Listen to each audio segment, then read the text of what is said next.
CBSE class 10 science हमारा chapter है chapter number 3 जो है मेटल्स एंड नॉन मेटल्स। इसमें हम लोग क्लास नंबर 1 शुरू करते हैं। पहला है व्हाट इज़ मेटेलिक लश्यो। तो metals in their pure state have a shining surface, this property is called metallic lustre. तो लश्यर क्या होता है? जो हमारा प्योर मेटल होता है उसके प्योर स्टेट में जो शाइन होता है सरफेस पर, उसे हम लोग मेटेलिक लश्यर कहते हैं। अगला क्वेश्चन है what is malleability. The property of metals to be beaten in thin sheets is known as malleability। तो malleability क्या होता है? मेटल्स को जब हम लोग थिन शीट्स में बीट करते हैं, मतलब थिन शीट जब वो बन जाती हैं तो उसे हम लोग कहते हैं, वो प्रॉपर्टी कहलाती है malleability and metals are malleable।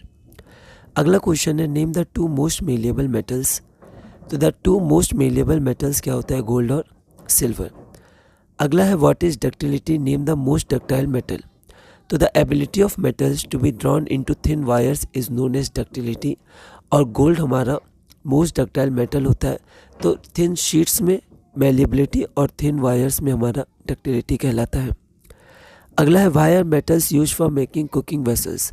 तो मेटल से कुकिंग वेसल्स क्यों बनाया जाता है? तो metals are use for making cooking vessels because metals are good conductor of heat and have high melting points. तो मेटल्स क्या होते हैं? गुड कंडक्टर ऑफ हीट होते हैं और उनके हाई मेल्टिंग पॉइंट्स होते हैं।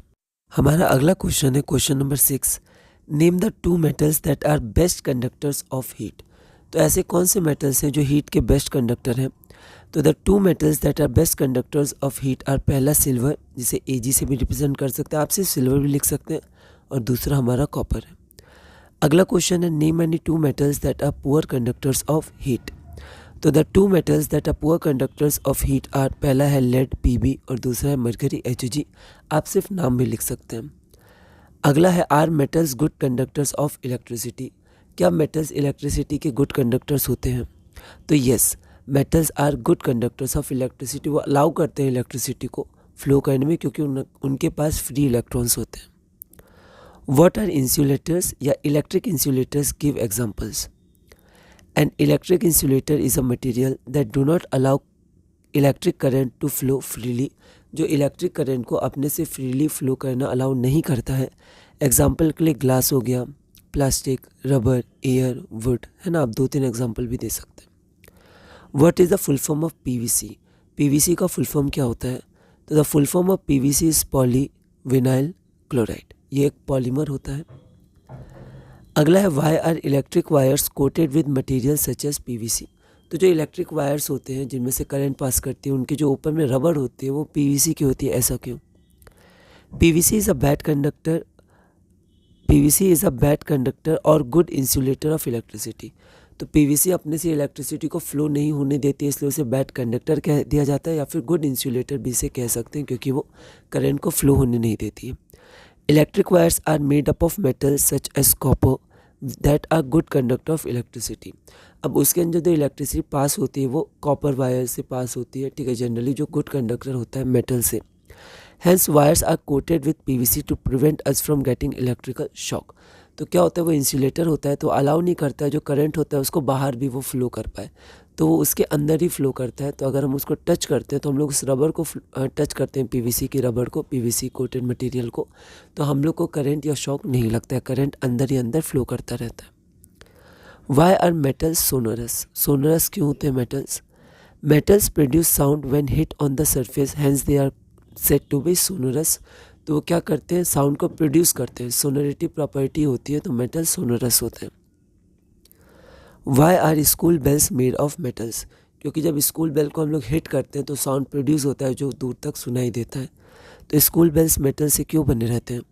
School bells are made of metals because metals are sonorous and hence they produce sound on hitting the surface. तो जब वो सरफेस को हिट करते हैं तो साउंड प्रोड्यूस होता है, ठीक है, इसलिए जो स्कूल बेल्स होते हैं वो मेटल से बने रहते हैं ताकि पता चल जाए क्लासेस को कि पीरियड ओवर हो गया है ना। तो ऐसे करके मेटल क्योंकि साउंड को प्रोड्यूस करते हैं तो स्कूल बेल्स मेटल से बने होते हैं। अगला है give some examples of metals and non metals. तो some examples of metals, iron, copper, aluminium, sodium, lead, magnesium, zinc. जब आप 11th क्लास में जाएंगे तो उसमें पीरियोडिक टेबल हमें पूरा पढ़ना है, तो transition metals, S block elements उसमें मेटल्स होते हैं, कुछ पी ब्लॉक में भी आते हैं, ठीक है, एफ ब्लॉक सारे मेटल्स होते हैं। ओके। फिर कुछ नॉन मेटल्स हम लोग को अच्छे से ये पढ़ना है 11th क्लास में, और फिर 12th में भी हमें पढ़ना है, ठीक है। पर अभी हमें बस बेसिक जानना है। कुछ एग्जांपल हम देख सकते हैं, जैसे कार्बन हो गया, ब्रोमीन। अब ब्रोमीन Br होता है, पर जनरली Br2 से इक्वेशंस में लिखा जाता है। हमने देखा है चैप्टर 1 में केमिकल रिएक्शंस में, ठीक है। वैसे सल्फ़र आयोडीन को भी I2 लिखते हैं, पर उसका सिंबल I होता है। हाइड्रोजन को H2 लिखते हैं, सिंबल H होता है। उसी तरह ऑक्सीजन, नाइट्रोजन, फास्फोरस, ये सब क्या होते हैं? तो ये सब नॉन मेटल्स होते हैं। अगला है हमारे पास all metals are solid at room temperature, name the exception. तो कुछ हमें एक्सेप्शंस भी याद करने हैं कि जो रूम टेम्परेचर हमारा होता है जनरली 20 to 25 डिग्री सेल्सियस ले जाता है, 26 भी ले सकते हैं, ठीक है। पर जनरली 25 के आसपास जो टेम्परेचर होता है, नॉर्मल टेम्परेचर या रूम टेम्परेचर हम लोग कहते हैं। तो सारे मेटल्स जो होते हैं वो लगभग क्या होते हैं? सॉलिड होते हैं रूम टेम्परेचर पे। एक एक्सेप्शन होता है, वो हमें बताना है। तो all metals are solid at room temperature except mercury. Mercury liquid होता है। Metals generally have high melting and boiling points. Name the two metals that have very low melting points. ठीक है, तो मेटल्स के जनरली हाई मेल्टिंग और boiling points होते हैं, strong उनके बॉन्ड होते हैं, ठीक है। एक मेटेलिक बॉन्ड जनरली उनके बीच होता है जो स्ट्रॉन्ग होता है। एक्सेप्शन बताना है, two metals that have low melting points. तो two metals with low melting points are gallium and caesium. तो आप इसका सिंबल नहीं लिखे, कोई दिक्कत नहीं, आप नाम याद रख सकते हैं। Name two metals that melts when kept on palm. ठीक है, तो जब मेटल को हम लोग पाम में रखते हैं, जैसे हम लोग आयरन को रखें, तो वो सब मेल्ट नहीं होंगे क्योंकि उनके जो मेल्टिंग बॉइलिंग पॉइंट होते हैं वो बहुत हाई होते हैं। लेकिन दो मेटल जो हमने अभी देखा, सीजियम और गैलियम, इनके जो मेल्टिंग पॉइंट्स होते हैं बहुत कम होते हैं। तो हम लोग अगर पाम में रखें रूम टेम्परेचर के आसपास, तो वो मेल्ट हो जाएंगे। तो two metals that melts when kept on the palm are gallium and caesium. अगला है why do gallium and caesium melts when kept on palm. तो मेल्ट क्यों करते हैं? तो वही रीज़न हो जाएगा क्योंकि उनके लो मेल्टिंग पॉइंट्स होते हैं। Gallium and caesium melts when kept on palm because they have very low melting points.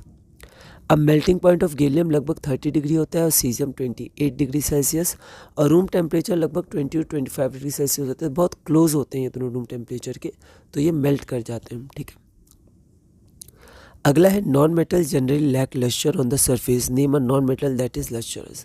तो हमने देखा जो मेटल्स होते हैं उनका एक लश्चर होता है, सरफेस पे एक चमक होती है, शाइन होती है, पर नॉन मेटल्स में नहीं होता है। लेकिन फिर भी उसमें एक एक्सेप्शन है। तो कौन सा ऐसा नॉन मेटल है जिसमें लश्चर होता है? तो iodine is a non metal that is lustrous. तो आयोडीन हमारा क्या होता है? एक सॉलिड होता है, क्रिस्टलाइन सॉलिड, डार्क पर्पल या ब्लैक रंग का होता है लगभग, जिसमें चमक होती है। तो note, iodine is a solid at room temperature and the colour is dark purple almost black. What is an allotrope? Name any two allotropes of carbon. Allotrope क्या होते हैं? तो allotrope is one of the different forms in which an element can exist in its physical form. तो different element different physical form में पाए जाते हैं। ठीक है, बहुत लोग एक ही में पाए जाते हैं, बहुत लोग कुछ और भी फिजिकल फॉर्म्स में पाए जाते हैं। तो जितने फिजिकल फॉर्म से पाए जाते हैं वो सब एलोट्रॉप्स होते हैं उस एलिमेंट के। कार्बन के एलोट्रॉप्स हमारा डायमंड और ग्रेफाइट। तो कार्बन डायमंड में ही पाया जाता है, ग्रेफाइट भी कार्बन ही होता है, अलग अलग फिजिकल फॉर्म होते हैं। तो यहाँ दो पूछा था तो ये दो लिख दिया। अगला है name the hardest natural substance known. तो नेचुरल सब्सटेंस जो नेचुरली अकर होता है, हार्डेस्ट नेचुरल सब्सटेंस कौन सा है? तो diamond is the hardest natural substance known, diamond. Y alkali metals can be cut with a knife. तो अल्कली मेटल जनरली जो हमारे मेटल्स होते हैं वो बहुत हार्ड होते हैं, जैसे आयरन हो गए, ठीक है, ये सब बहुत हार्ड होते हैं, इसे हम लोग नाइफ से कट नहीं कर सकते आसानी से। लेकिन जो अल्कली मेटल्स होते हैं, अल्कलाइन अर्थ मेटल्स होते हैं ग्रुप 2 के, फिर आपके पास और भी मेटल्स होते हैं ग्रुप 13 के, इनके भी अलग अलग नाम होते हैं। ठीक है, तो जनरली ये सब हमें डिटेल में पढ़ना है जब हम लोग 11th-12th में पढ़ेंगे। यहाँ पर बस हमें ध्यान रखना है जो हमारे पास ग्रुप 1 के जो पहले ग्रुप के मेटल्स होते हैं, जैसे सोडियम हो गया, लिथियम, सोडियम, सीजियम, पोटेशियम, ये सब अल्कली मेटल्स होते हैं।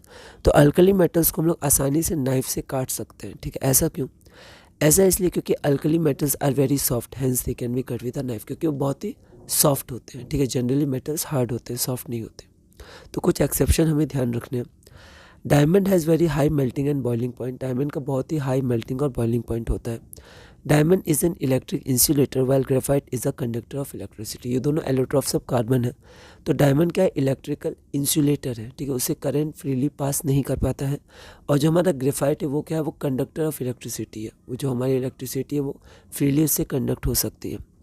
Examples of alkali metals. Alkali metals के एग्जाम्पल क्या है? Sodium, lithium, sodium, potassium, caesium. ठीक है, तो ये हमारा क्वेश्चन नंबर 22 पूरा हुआ।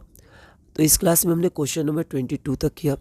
अगली क्लास में हम लोग क्वेश्चन नंबर 23 से कंटिन्यू करेंगे। क्वेश्चन नंबर 23 हमारे पास है, explain the meanings of malleable and ductile. ठीक है, इसका मतलब क्या होता है, या मेलिएबिलिटी एंड डक्टिलिटी भी हो सकता है। ठीक है, तो मेलिएबिलिटी डक्टिलिटी प्रॉपर्टी हो गई, मेलिएबल डक्टाइल मेटल्स के लिए यूज़ होते हैं, एडजेक्टिव हो गए। ठीक है, तो इस हिसाब से आप क्वेश्चन को मतलब लैंग्वेज जब आप लिखेंगे तो आप मॉडिफाई कर सकते हैं क्वेश्चन के अनुसार।